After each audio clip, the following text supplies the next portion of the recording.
When I was 16, I dropped out of school. To me, going to school was like going to prison.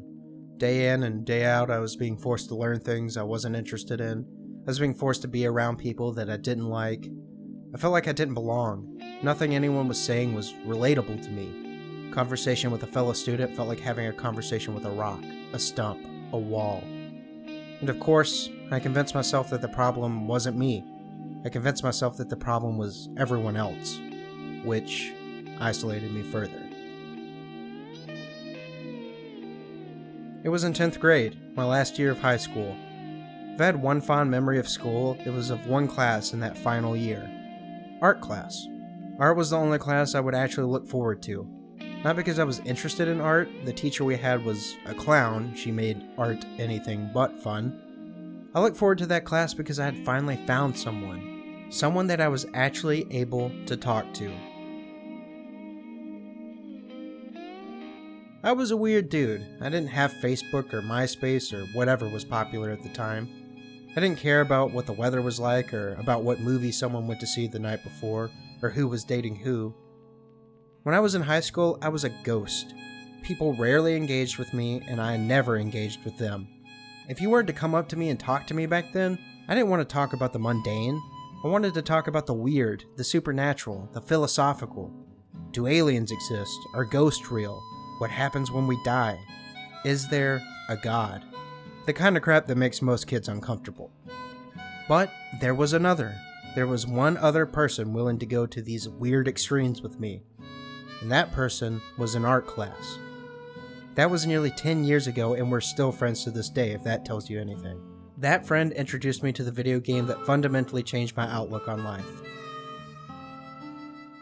That game was Dark Souls. Hello everyone, my name is Chickadile. I'm one of the Starfled Nobodies, and nobody wants another Dark Souls video.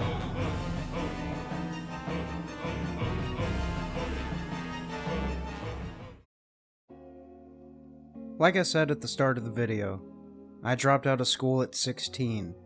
Despite making this really awesome friend, life circumstances dictated that my family had to move to a different town, which meant me going to a different school. After a couple of long talks with Mom and Dad, the three of us decided it would be best if I were just homeschooled. My parents knew how much I hated public school, so it wasn't a hard decision to make. I spent my time at home not doing or accomplishing much.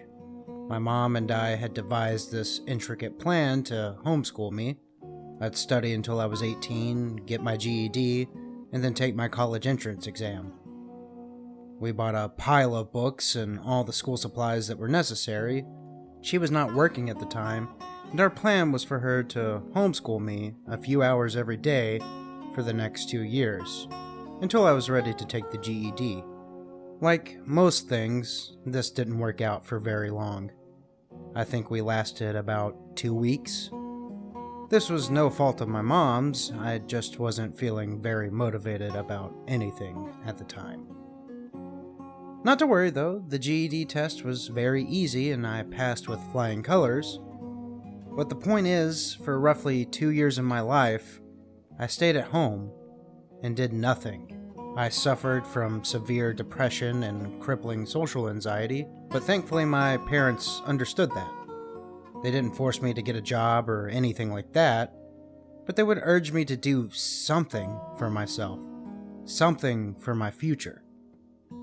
I didn't want to do anything. At the time, life seemed aimless, purposeless. I had no ambition, no drive to make a future for myself. Everything seemed overwhelming. So, like most people at that age, at that time, I escaped into the imaginary. I escaped into video games.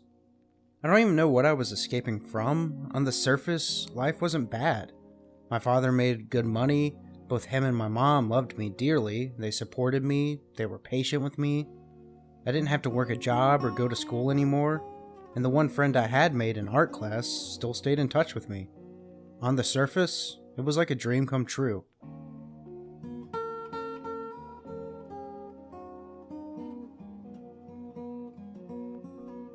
So, what was wrong? Why did I always feel so tired, so irritable, so on edge?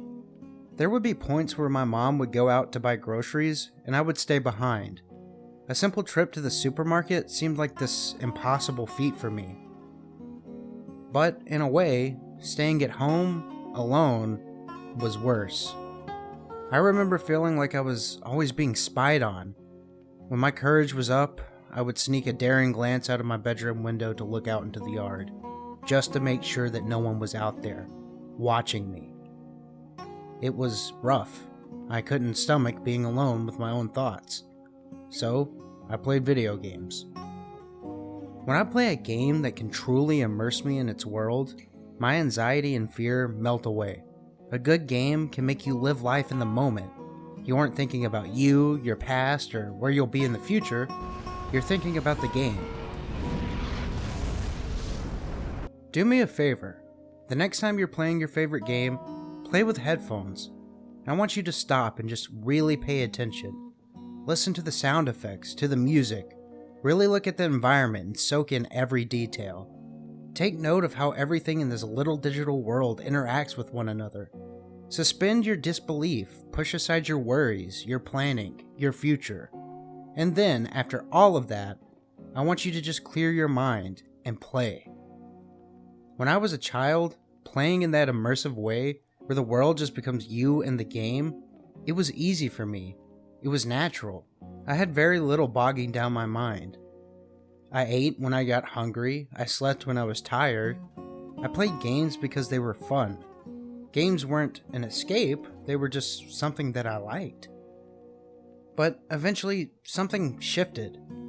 I could never pin down exactly what it was, but something inside of me changed. Everything negative that happened in my life really started to bother me. Little things really got under my skin. I was dissatisfied with how I looked, how I talked, how I acted, and soon enough, I began to worry what other people thought of me too. Before I knew it, I wasn't playing games for fun anymore. I played them to hide away from my problems, my doubts.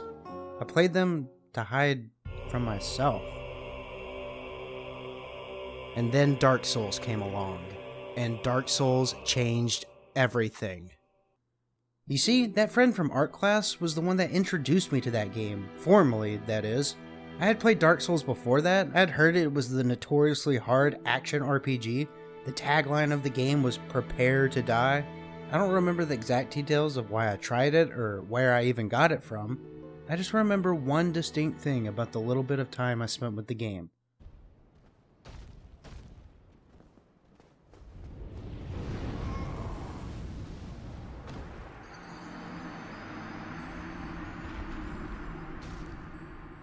I hated it. Despised it to its core. The game absolutely kicked my ass. I couldn't even get past the second boss. I played Dark Souls for maybe 2 hours, and the whole time I just remember thinking that the game was bad.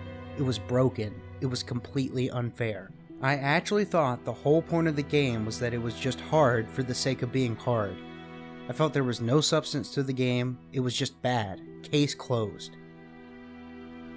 I don't have to tell you why I was wrong. There are countless videos on this site dissecting and analyzing this game. There are thesis-sized videos on Dark Souls design, the game's lore, the game's philosophy. At this point, Dark Souls is a staple of video game culture. I don't think I can bring you a fresh take on any of that.